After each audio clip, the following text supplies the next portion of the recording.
हरिओम बच्चों, आज की कहानी में बताएंगे सुयशा की असीम भक्ति भाग 3 में आगे क्या हुआ। फिर संस्कृति सुभाष में हम जानेंगे बर्तन साफ करने के लिए राख के प्रयोग का वैज्ञानिक आधार। फिर मजेदार गतिविधि में हम जानेंगे घर में शुभ क्या है और अशुभ क्या। इसके अलावा ज्ञान का चुटकुला, ज्ञान विज्ञान प्रतियोगिता, कीर्तन, प्राणायाम और अंत में पूज्य बापू जी के श्रीमुख से सुनेंगे पावन सत्संग। तो आइए पूज्य गुरुदेव का स्मरण करते हुए शुरू करते हैं आज का बाल संस्कार केंद्र। जंपिंग। सभी बच्चे थोड़ी देर अपने स्थान पर खड़े होकर कूदेंगे।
योगासन।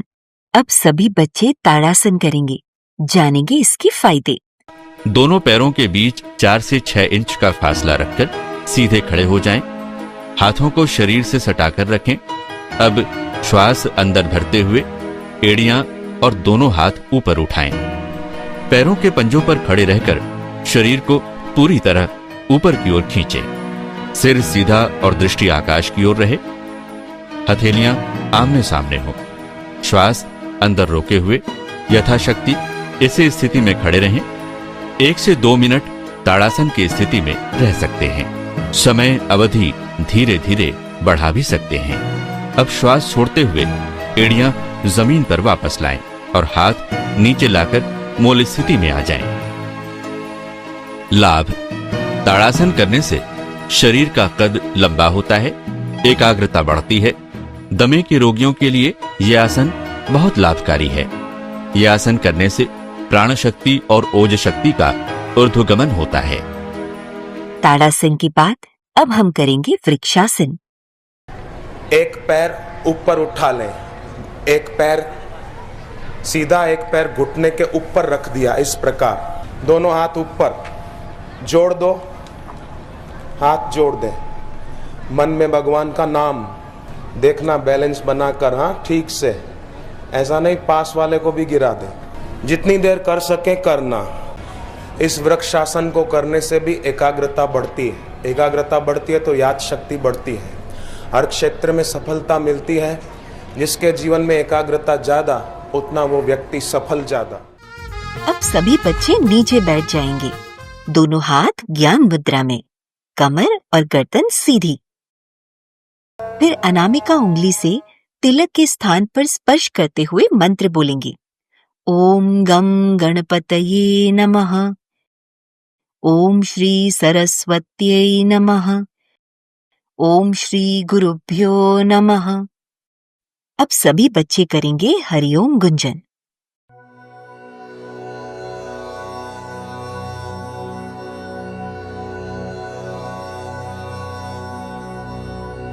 हरि ओम।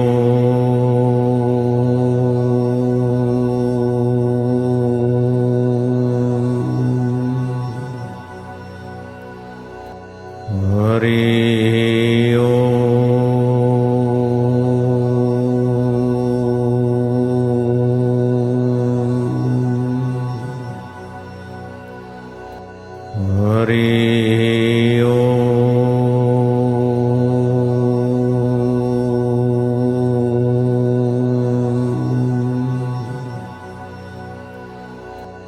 हरि ओम।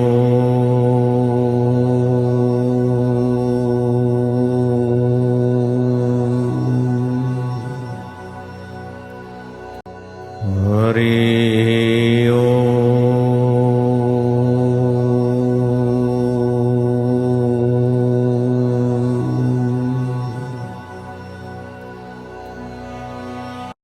अब सभी बच्चे हाथ जोड़कर पूज्य सद्गुरुदेव की प्रार्थना करेंगे।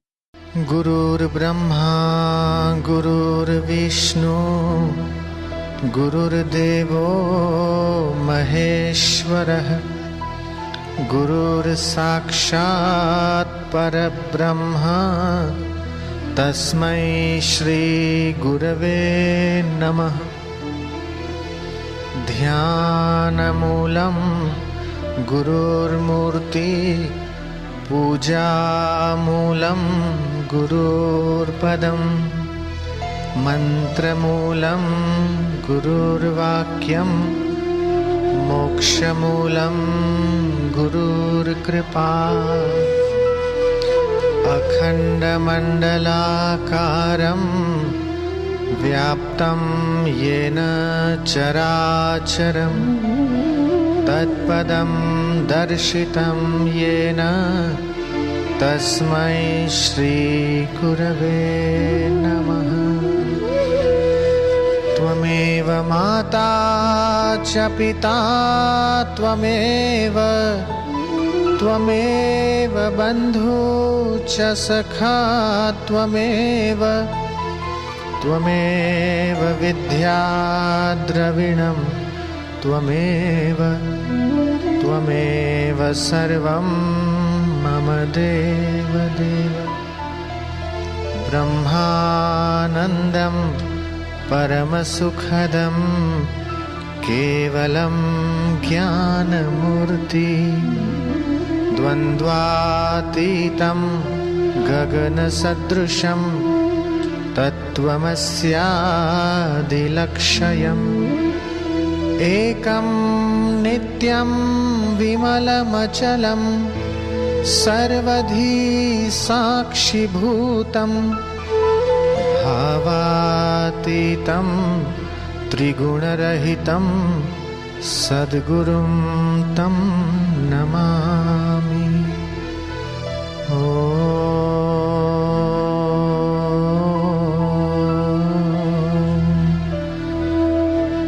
श्री गुरवे नमः।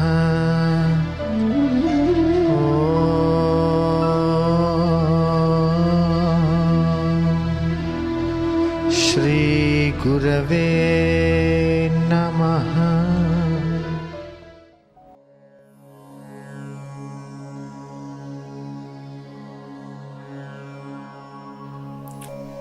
लंबा श्वास लो, खूब गहरा श्वास लो, लो लो और लो।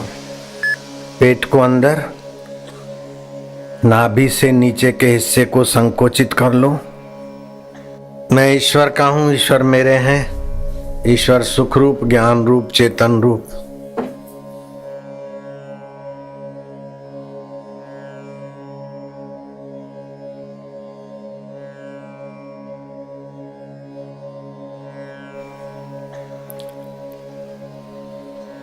संसार स्वप्न है, उसको जानने वाला सच्चिदानंद परमात्मा मेरा अपना है। ओम प्रभु जी, ओम प्यारे जी, ओम आनंद दाता, ओम माधुर्य दाता, ओम। मन में चिंतन करो, जितना ज्यादा देर रोक सकते हो, 1 मिनट, 1.25 मिनट, उतना अच्छा है।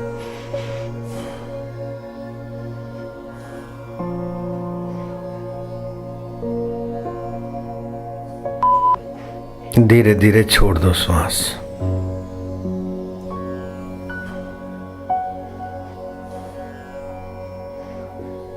अब श्वास बाहर फेंक दो।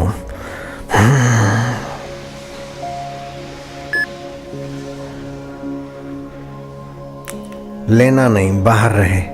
पेट अंदर, मूल बंद, उड़ियान बंद, जालंधर बंद, ठोडी छाती के तरफ जालंधर बंद।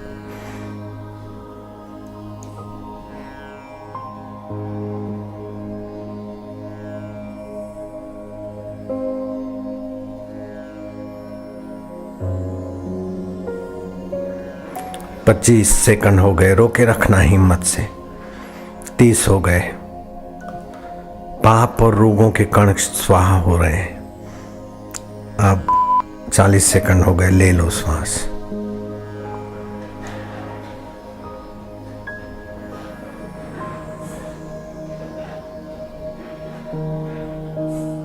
अब श्वास गहरा भरो, फिर से भरो भरो भरो और भरो। रोक दो। योनि को सकोड़ लेना, शौच की जगह को संकोचित करना, उसको मूल बंद बोलते। पेट को अंदर, उसको उड़ियान बंद। ठोडी को छाती के तरफ, उसको जालंधर बंद। त्रिबंध करके बैठे रहो। ओम शांति, ओम आनंद, ओम परमात्मने नमः। हे विवेक दाता, वैराग्य दाता, षट संपत्ति दाता, मोक्षदाता, हम तुम्हारी शरण हैं। तुम सर्व समर्थ हो, सर्व हितैषी हो, सर्व के अंतरात्मा हो। मेरी पुकार इसी समय सुनने में तुम ही समर्थ हो। बिना बोले भी तुम सुन लेते हो। रोके रखो श्वास को, 1 मिनट हो रहा है। हिम्मत करो। 1.25 मिनट तक श्वास रोको। विवेक दे दे प्रभु, वैराग्य दे दो, षट संपत्ति दे दो, मोक्ष की तीव्रता दे दो, तुम्हारी मुलाकात दे दो प्रभु जी, प्यारे जी, मेरे जी। हो गया 1.25 मिनट, श्वास छोड़ दो। फिर से श्वास बाहर फेंक दो। श्वास बाहर फेंक दो। त्रिबंध करो। शौच जाने की जगह को सकोड़ना, उसको मूल बंद बोलते हैं। पेट को अंदर खींचना, उड़ियान बंद। ठोडी को छाती के तरफ लगाना, दाढ़ी को जालंधर बंद। त्रिबंध करके श्वास बाहर रुका रहे। विवेक दाता, वैराग्य दाता, षट संपत्ति दाता, मोक्ष दाता, हम तुम्हारे हैं। कृपानाथ, आपके वासनाएं पाप स्वाहा होने लगेंगे। रोग के कण खींचकर जठरा में स्वाहा। हो गए 40 सेकंड, ले लो श्वास।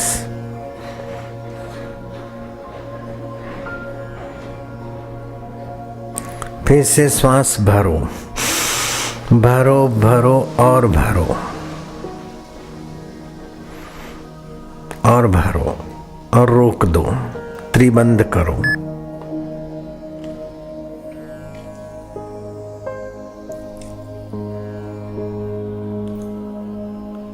विवेक दाता, वैराग्य दाता, षट संपत्ति दाता, मोक्ष स्वरूपा,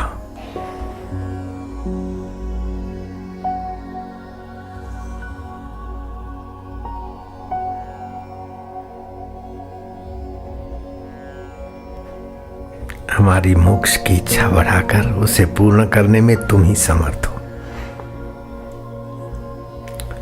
84 लाख योनियों के भटकाव से बचाने में तुम ही समर्थ हो। नीच वासनाओं से बचाने में तुम ही समर्थ हो। उत्तम विवेक और वैराग्य देने में तुम ही दाता हो। हे आनंद दाता, ज्ञान दाता,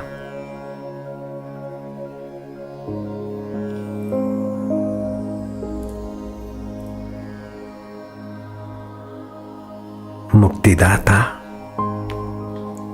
1 मिनट 10 सेकंड हो गई, रोक के रखो। अब छोड़ दो श्वास। ये सबसे ऊंची मांग है। विवेक, वैराग्य, षट संपत्ति और मोक्ष की इच्छा, ये मिल गया तो भगवान के पीछे तुम्हें नहीं जाना पड़ेगा। भगवान तुम्हारा आत्मा होकर प्रकट हो जाएगा। दुख तुम्हें दबा नहीं सकेगा, सुख तुम्हें बबलू नहीं बना सकेगा, आनंद तुमसे जुदा नहीं रह सकेगा, ईश्वर तुमसे दूर नहीं हो सकेगा। श्वास बाहर फेंक दो फिर से। श्वास बाहर फेंकने के बाद त्रिबंध कर लो। मूल बंद, उड़ियान बंद, जालंधर बंद। त्रिबंध प्राणायाम, इसे सगर्भा प्राणायाम भी बोलते हैं अगर भगवान का स्मृति हो। त्रिबंध प्राणायाम सामान्य प्राणायाम से 100 गुना ज्यादा हितकारी, शीघ्र मंगलकारी। रोग, शोक, पाप, ताप हर ले और भगवान के सामर्थ्य को भर ले, ये वो प्रयोग है। कोई सुबह शाम ऐसा प्रयोग करता रहे तो 40 दिन में तो कहीं का कहीं पहुंच जाए। मुसीबतों को मुसीबत करने वाला सामर्थ्य उसके हृदय में प्रकट होने लगे। रोगों को रोगी बनाकर भगा दे। निरोग काया, निरोग मन। जितनी देर रोक सकते उतना बाहर रोको, फिर छोड़ देना।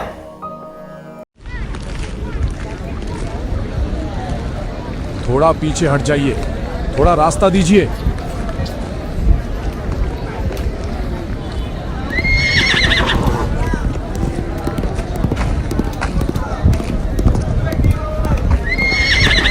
थोड़ा पीछे हट जाइए, थोड़ा रास्ता दीजिए। भीड़ के बीच एक साधारण और अत्यंत पवित्र 16 वर्षीय कन्या सुयशा अपनी माँ के साथ खड़ी थी।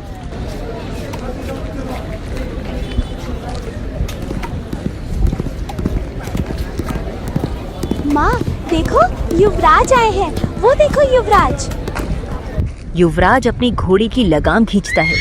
उसकी नजर भीड़ में खड़ी सुयशा की मासूमियत और सुंदरता पर पड़ती है। वो सुयशा को देखकर पूरी तरह से आकर्षित हो जाता है। युवराज अपने चमचों की ओर देखता है और सुयशा की तरफ एक कुटिल इशारा करता है। युवराज के सैनिक सुयशा की माँ के घर जाते हैं। बधाई हो, सरकारी फरमान आया है। तुम्हें और तुम्हारी बेटी को युवराज के राजमहल में दासी की नौकरी दी जाती है। सुयशा और उसकी माँ एक दूसरे को देखकर खुश हो जाते हैं। जी, आपका बहुत बहुत शुक्रिया। हम कल से ही काम पर आ जाएंगे। अगले दिन सुयशा और उसकी माँ राजमहल में नौकरी करने चले जाते हैं।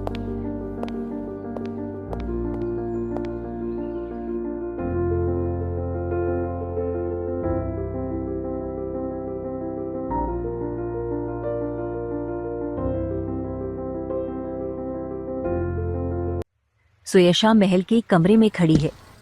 एक दासी अत्यंत पारदर्शी और कामुक वस्त्रों का एक थाल लेकर कमरे में प्रवेश करती है। सुयशा, तू तो बड़ी किस्मत वाली है। युवराज तुम्हारा गीत सुनना चाहते हैं। तुझे गाना तो आता है ना? मैं पद गाना नहीं जानती।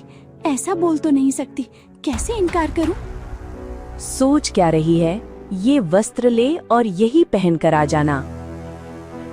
सुयशा उन वस्त्रों को देखकर घबरा जाती है। वो तुरंत युवराज का गंदा इरादा समझ जाती है। उसके चेहरे पर एक दृढ़ संकल्प उभरता है। मैं ये वस्त्र नहीं पहन सकती। मैं तो ऐसे वस्त्र पहनती हूँ जिससे मेरा शरीर ढका रहे। देखो, चुपचाप ये कपड़े पहन लो, नहीं तो युवराज नाराज हो जाएंगे। दासी उसे डराने धमकाने और समझाने की बहुत कोशिश करती है और कपड़े वहीं छोड़कर चली जाती है। सुयशा का मन नहीं मानता। हे प्रभु, ये कैसे कपड़े हैं? नहीं नहीं, ये मैं नहीं पहन सकती। वो उन कपड़ों को किनारे रख देती है और सात्विक, मोटे व शालीन वस्त्र पहन लेती है। युवराज और उसके मित्र राज्यसभा में सुयशा के सौंदर्य का पान करने के लिए बेसब्री से इंतजार कर रहे हैं।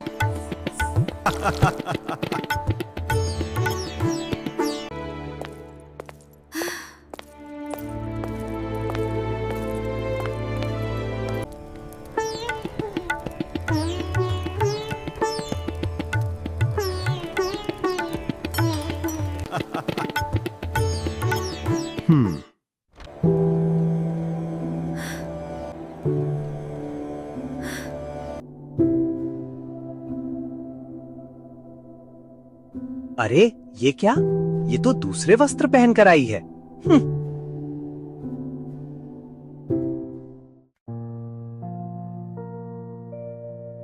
ये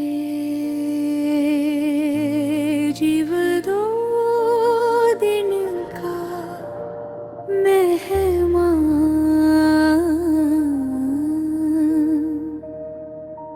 बालकपन खेल में खोया कब सुमरोगे राम।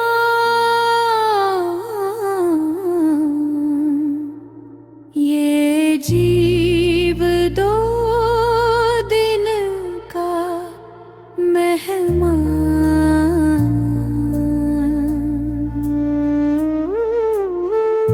दो दिन का मेहमान। अरे ये भक्तानी तो बहुत खूबसूरत है, परंतु समझ इसकी बिगड़ी हुई है।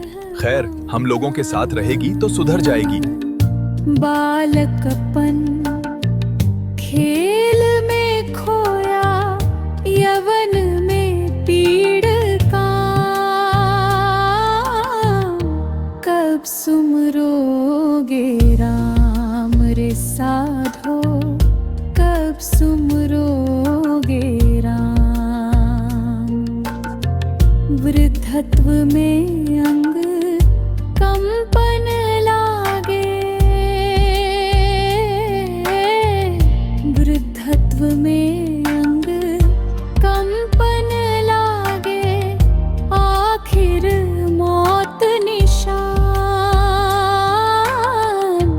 कब सुमरोगे राम। ये क्या बोलती है? ये स्वर्ग की परी और क्या वैराग्य की बातें करती है। युवराज, अभी होली का उत्सव आ रहा है, क्यों ना इसे बुलाया कर उसमें ही आनंद लिया जाए।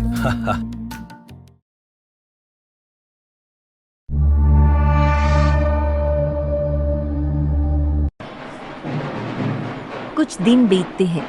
होली का उत्सव आ गया।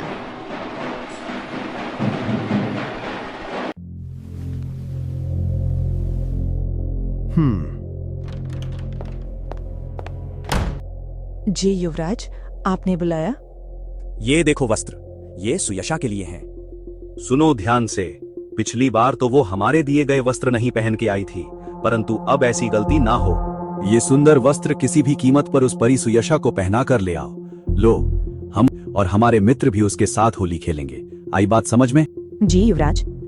और अगर वो ये वस्त्र नहीं पहन के आई तो मैं तुम्हें नौकरी से निकाल दूंगा। जी युवराज, आपकी आज्ञा का पालन होगा।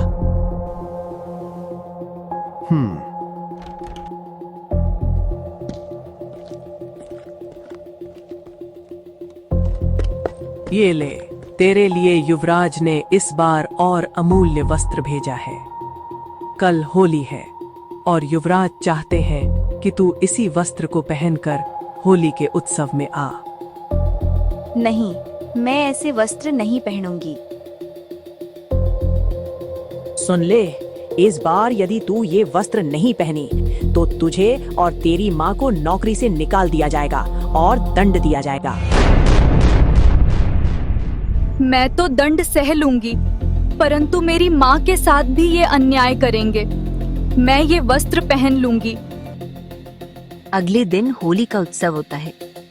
मेरी माँ यहाँ दासी है और हम युवराज का अन्न खाते हैं। हमें नमक हराम नहीं बनना है। भले ही वो बुरी नीयत से मुझे बुलाना चाह रहा है, परंतु मैं अपने शील को नहीं खोऊंगी। फिर आगे क्या हुआ ये जानेंगे अगले सप्ताह की कहानी में। अब हम सुनेंगे भजन। नारायण नारायण नारायण हो, हरि नारायण नारायण नारायण हो, हरि नारायण नारायण नारायण हो, हरि नारायण नारायण नारायण हो, पिता नारायण नारायण नारायण हो, पिता नारायण नारायण नारायण, गुरु नारायण नारायण नारायण, कृष्ण नारायण नारायण नारायण, राम नारायण नारायण नारायण, शिव नारायण नारायण, शंभु नारायण नारायण, अम्बे नारायण नारायण, वक्ष नारायण नारायण नारायण, पशु नारायण नारायण नारायण, पक्षी नारायण नारायण नारायण, ब्रह्म नारायण नारायण नारायण, सब नारायण नारायण नारायण हो, सब नारायण नारायण नारायण हो।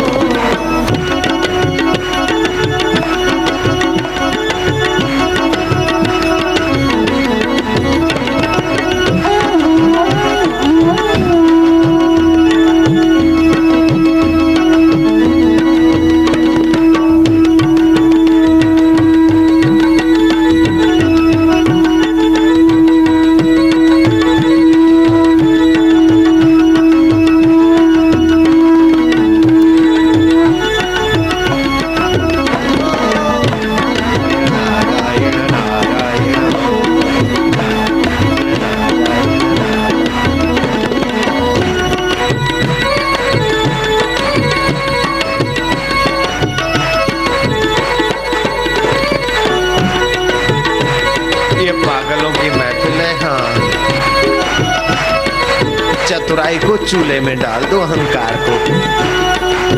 पागल गल को पा लिया कि आत्मा का आनंद कैसे आता है, राग द्वेष कैसे मिटाया जाता है, आकर्षण कैसे मिटाया जाता है। नारायण नारायण नारायण ओम, हरि नारायण नारायण नारायण ओम, ही नारायण नारायण नारायण ओम, तू ही नारायण नारायण नारायण ओम, मैं भी नारायण नारायण नारायण ओम, मैं भी नारायण नारायण नारायण ओम, वह भी नारायण नारायण नारायण ओम, वह भी नारायण नारायण नारायण ओम, तुम भी नारायण नारायण नारायण ओम, तुम भी नारायण नारायण नारायण ओम, मैं भी नारायण नारायण नारायण ओम, नारायण नारायण नारायण। जय हो।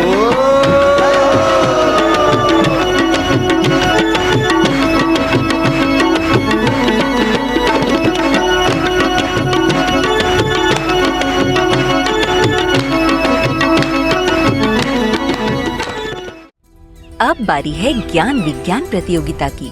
आपको एक प्रश्न पूछा जाएगा, उत्तर में 4 विकल्प होंगे और आपको 10 सेकंड में सही उत्तर बताना है। प्रश्न है, निम्नलिखित में से कौन सा त्योहार श्रावण मास में आता है? विकल्प हैं कृष्ण जन्माष्टमी, गणेश चतुर्थी, रक्षाबंधन, दशहरा।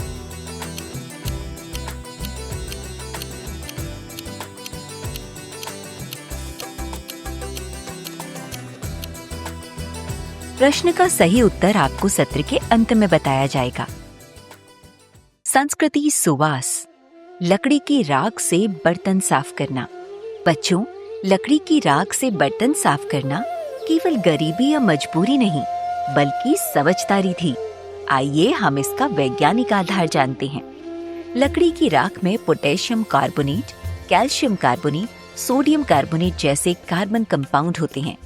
इन कंपाउंड में क्षारीय अर्थात अल्कलाइन के गुण होते हैं। जब इस राख को चिकनाई युक्त बर्तनों पर थोड़े से पानी के साथ डाला जाता है तो राख चिकनाई और पानी के साथ मिलकर केमिकल रिएक्शन क्रिएट करता है, जिससे घी तेल की चिकनाई साबुन जैसे हल्के घोल में बदल जाती है, जिसे साइंस में सपोनिफिकेशन कहते हैं। इस प्रक्रिया से बर्तनों की चिकनाहट और ग्रीस बर्तनों के अंदर ही बने सपोनिफिकेशन प्रोसेस से कटकर पूरी तरह से खत्म हो जाती है।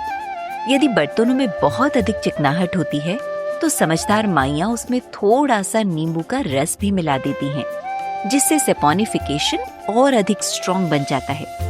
राख का टेक्सचर बहुत ही महीन लेकिन खुरदुरा होता है। ये एक नेचुरल स्क्रबर की तरह काम करता है, जो बर्तनों की सतह और धातु को नुकसान पहुंचाए बिना खाने के अवशेष और जिद्दी दागों को खुरचकर साफ कर देता है। कार्बन का गुण होता है कि ये बदबू अर्थात ओडर और बैक्टीरिया को सोख लेता है। ये एक नेचुरल क्लिंसर का काम करता है, जिससे बर्तन अंदर से पूरी तरह से कीटाणु रहित और दुर्गंध मुक्त हो जाते हैं।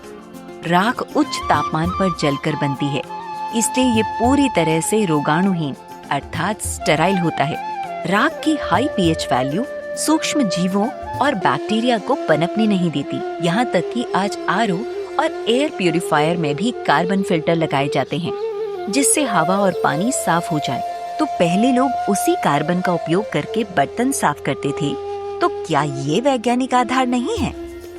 बाजार में मिलने वाले डिश वॉश लिक्विड या साबुन के केमिकल बर्तनों पर एक अदृश्य परत छोड़ सकते हैं और खाने के साथ पेट में जा सकते हैं, जबकि राख प्राकृतिक, जैविक और बायोडिग्रेडेबल होती है। ये स्टील, तांबे और पीतल के बर्तनों की प्राकृतिक चमक को लौटाकर उन्हें सुरक्षित रखती है। यही कारण है कि आजकल अमेज़न और फ्लिपकार्ट पर यही राख 1-1 किलो के पैकेट में ब्रांडेड नेचुरल वुड ऐश और ऑर्गेनिक डिशवॉश पाउडर के नाम से महंगे दामों पर बेची जा रही है, जबकि आश्रम और गुरुकुल के भंडारों में, देहाती गांव के अधिकतर घरों में आज भी बर्तन मांजने के लिए लकड़ी की राख का ही उपयोग करते हैं, जो पूरी तरह निःशुल्क है। तो देखा बच्चों, हमारे पूर्वजों के कई तौर तरीके वैज्ञानिक सोच पर आधारित थे, न कि मजबूरी पर। हालांकि राख बेहद प्रभावी है, लेकिन नॉनस्टिक, टेफ्लॉन बर्तन, एल्यूमीनियम के बर्तनों को राख के कण नुकसान पहुंचा सकते हैं। मघा नक्षत्र। बच्चों, भगवान सूर्य जब मघा नक्षत्र में रहते हैं तब आकाश से गिरने वाला वर्षा का जल गंगा जल के समान माना जाता है। इस बार मघा नक्षत्र 17 अगस्त 2026 दोपहर 2:16 से 31 अगस्त 2026 सुबह 10:14 तक है। मघा नक्षत्र का जल छान के रख लेना चाहिए। रात को 2-2 बूंद आंखों में डालो और सुबह आंखों की खराबी गायब। वह पानी बच्चों को 1-2 महीना पिलाओ तो पेट की कृमि गायब।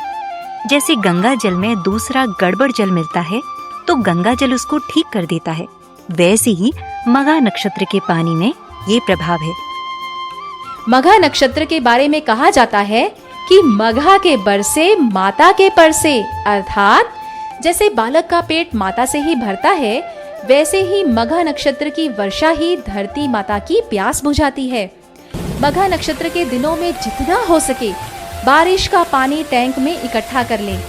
किसी खुले मैदान अथवा छत पर तांबा, पीतल, कांसा या स्टील के बर्तन इस प्रकार रखें कि वर्षा का जल सीधे उसमें भर जाए। पूज्य बापूजी कहते हैं, ये जल गुणों में सोने के समान व पवित्रता में गंगा जल के समान माना जाता है। इस जल को वर्ष भर रख सकते हैं। ये जल कभी खराब नहीं होता, इसमें कीड़े भी नहीं पड़ते।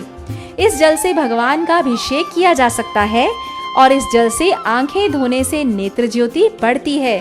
ये जल पीने से पेट दर्द, पेट में कीड़े आदि रोग दूर होते हैं। इस जल के साथ आयुर्वेदिक दवा लेने से उसके लाभ बढ़ जाते हैं। इस जल में भोजन बनाना बहुत ही स्वास्थ्यवर्धक व स्वादिष्ट होता है। पूज्य गुरुदेव ने कहा है, सभी मघा नक्षत्र के जल का लाभ अवश्य लें तथा दूसरों को भी मघा नक्षत्र के जल की महिमा जरूर बताएं। बच्चों, अब हम श्री आशा रामायण जी की पंक्तियां दोहराएंगे।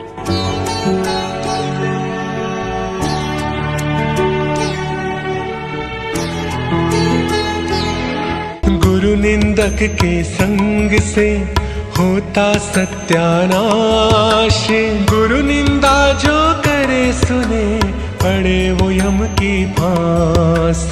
गुरु आज्ञा पालन करे अन्य भावना त्याग, ब्रह्म ज्ञान का लक्ष्य रहे शिष्य वही बड़भाग। गुरु मंत्र जपता रहे करता जो नित ध्यान, गुरु सेवा में लगा रहे निश्चित हो कल्याण।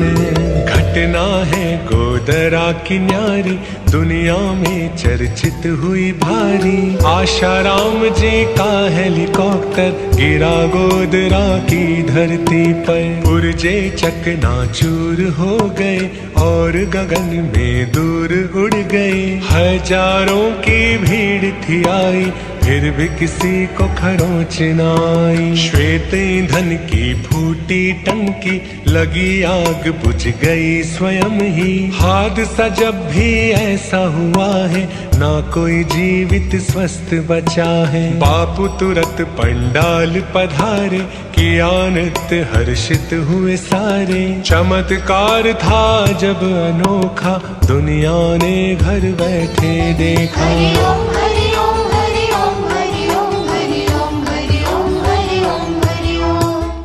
अब हम सुनेंगे पूज्य बापू जी के श्रीमुख से पावन सत्संग।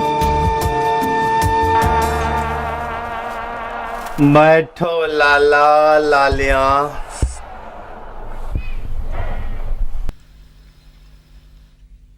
पहली उंगली अंगूठे के नीचे, 3 उंगली सीधी, कमर सीधी, गर्दन सीधी। प्राणायाम, ध्यान और भगवान का जप हमारे शरीर में ओजस्वी कोशिकाएं बनाता है, रोग प्रतिकारक शक्ति बनाता है,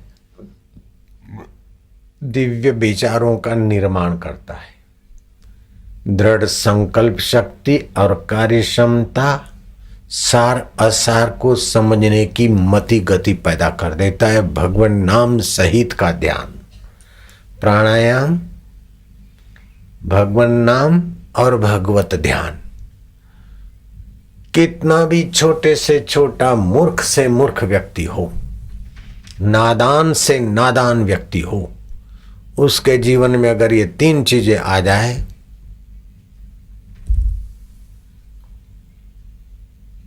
महापुरुष बन जाएगा, विद्वान बन जाएगा।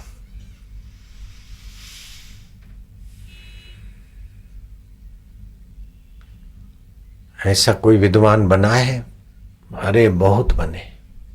महामूर्ख में से महाकवि कालिदास प्रकट हुए थे।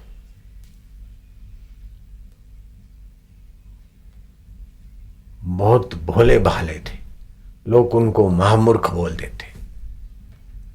लेकिन जब किसी बात पे अपमान हुआ और एकांत में चले गए,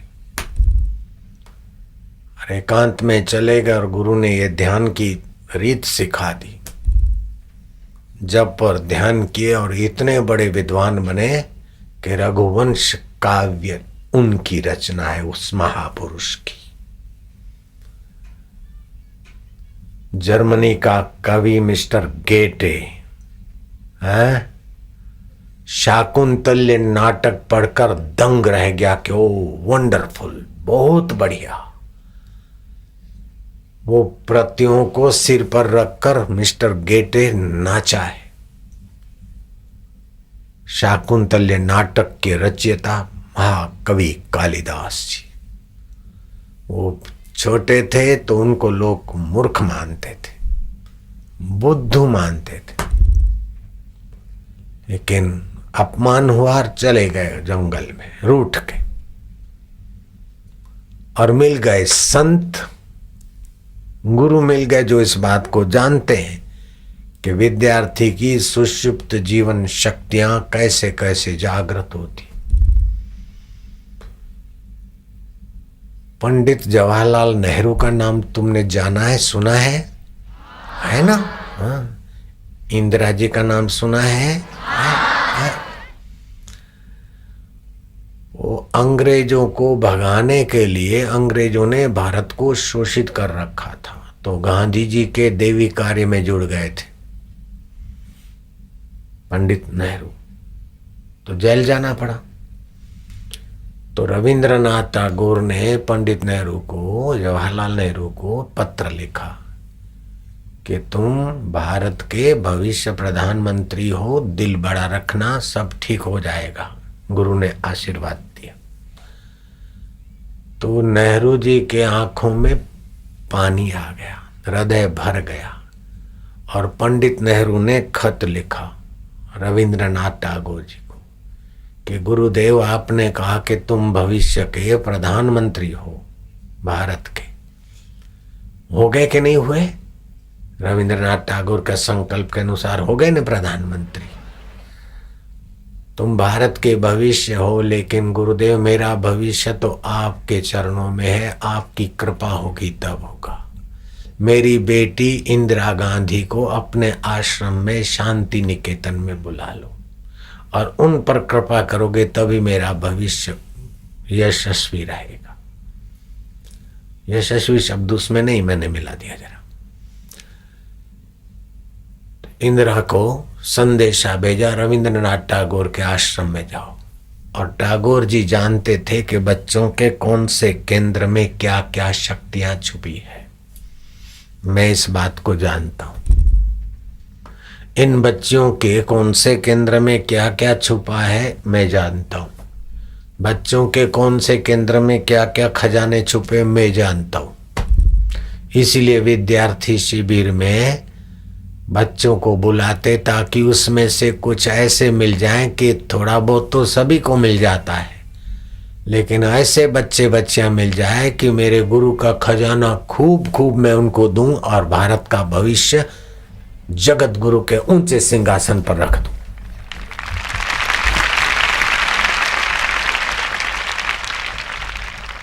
इसीलिए इतना दौड़ धूप, भागा भागी और शिविरें कर रहा हूं, साधनाएं कर रहा हूं, सत्संग करवा रहा हूं। उद्यम साहसम धैर्यम बुद्धि शक्ति पराक्रम षडेते यत्र वर्तन्ते तत्र देव सहायकृत। ठीक उद्यम करे, साहसी बने, थोड़ा धैर्य रखे। जीवन में देखा जाए तो मनुष्य जीवन साधन जीवन है, साधनामय जीवन है।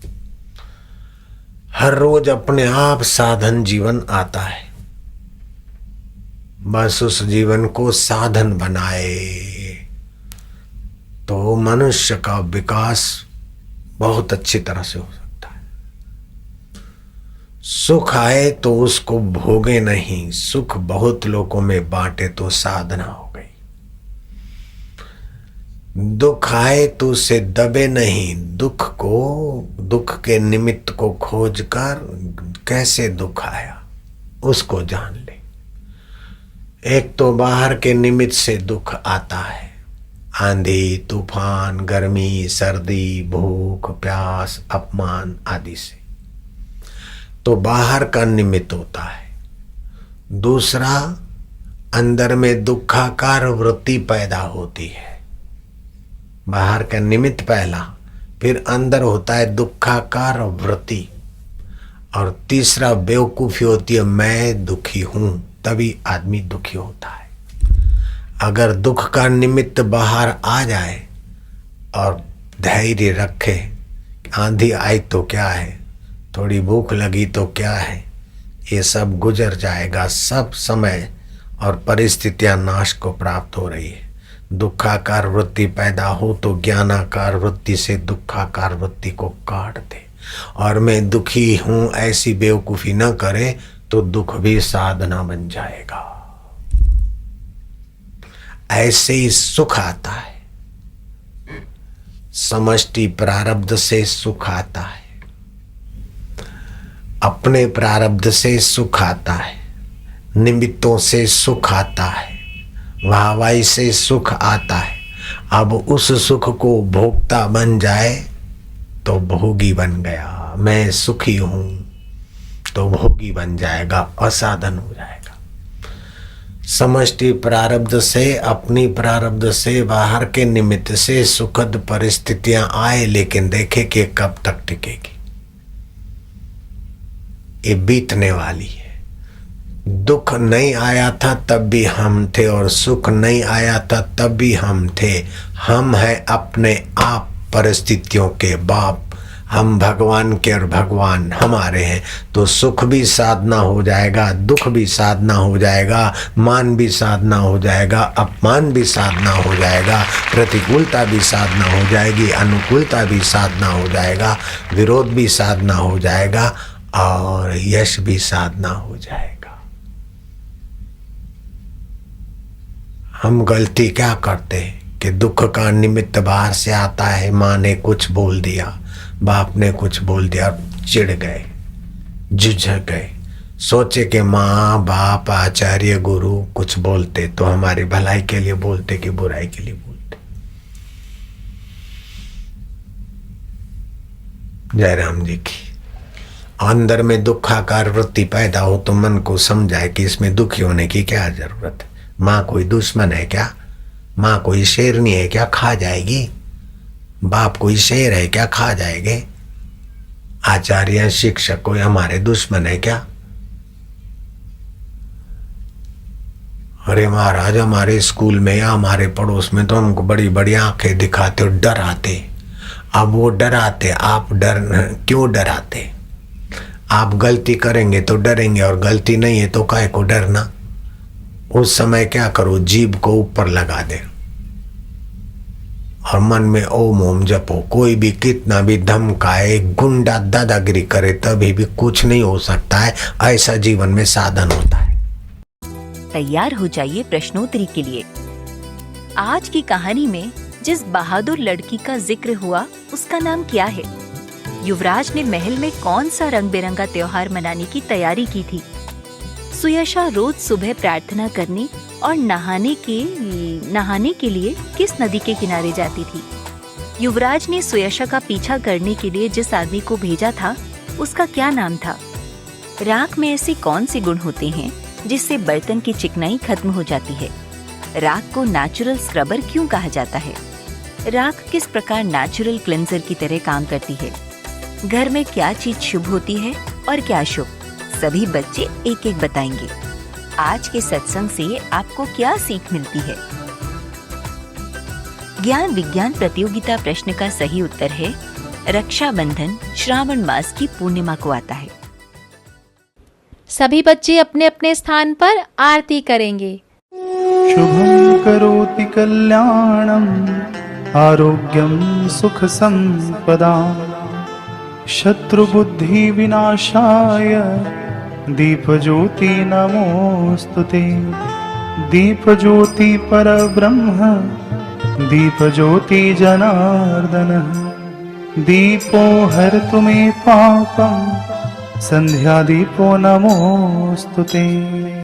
जगमग जगमग ज्योत जले मेरे बापू के दरबार में। जगमग जगमग ज्योत जले मेरे साईं के दरबार में। जगमग जगमग ज्योत जले मेरे बापू के दरबार में। जगमग जगमग ज्योत जले मेरे बापू के दरबार में।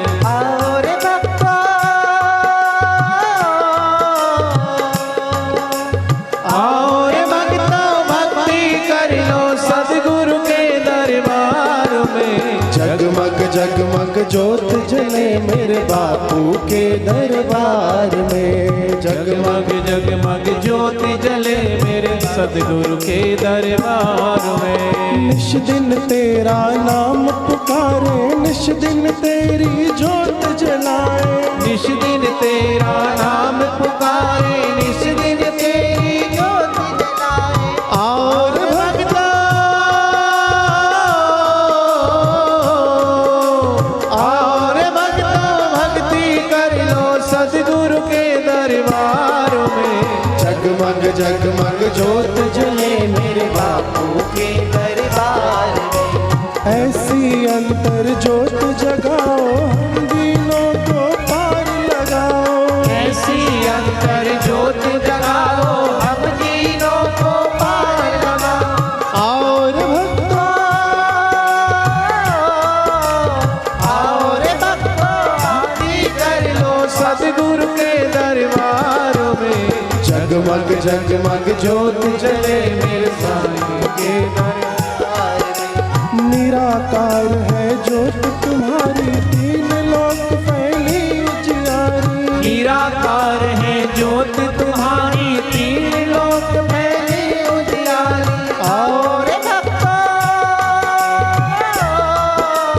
और भक्तों भक्ति कर लो बापू के दरबार में। जगमग जगमग ज्योत जले मेरे साईं के दरबार में।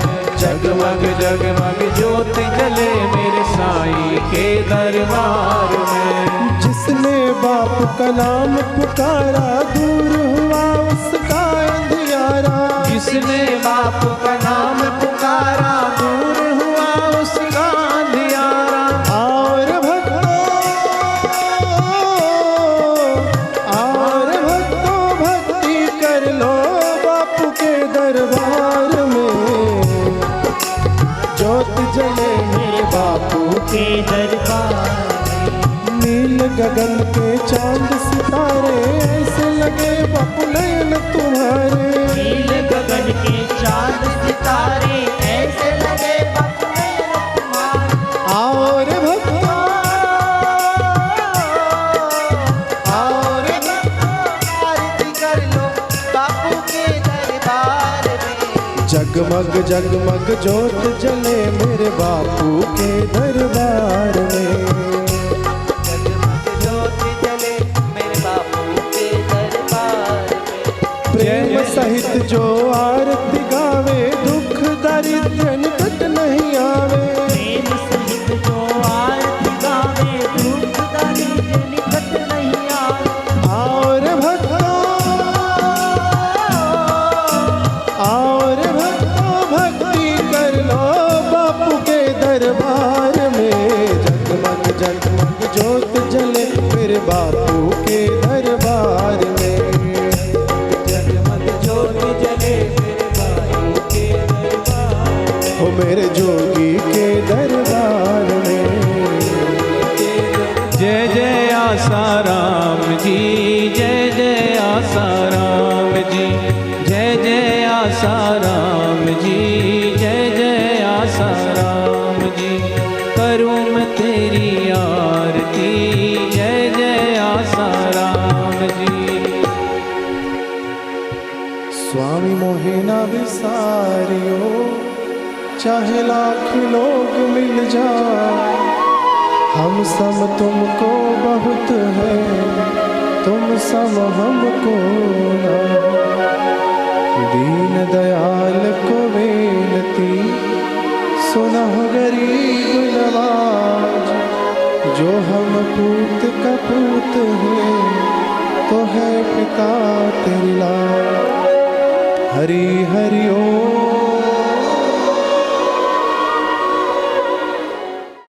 प्रार्थना।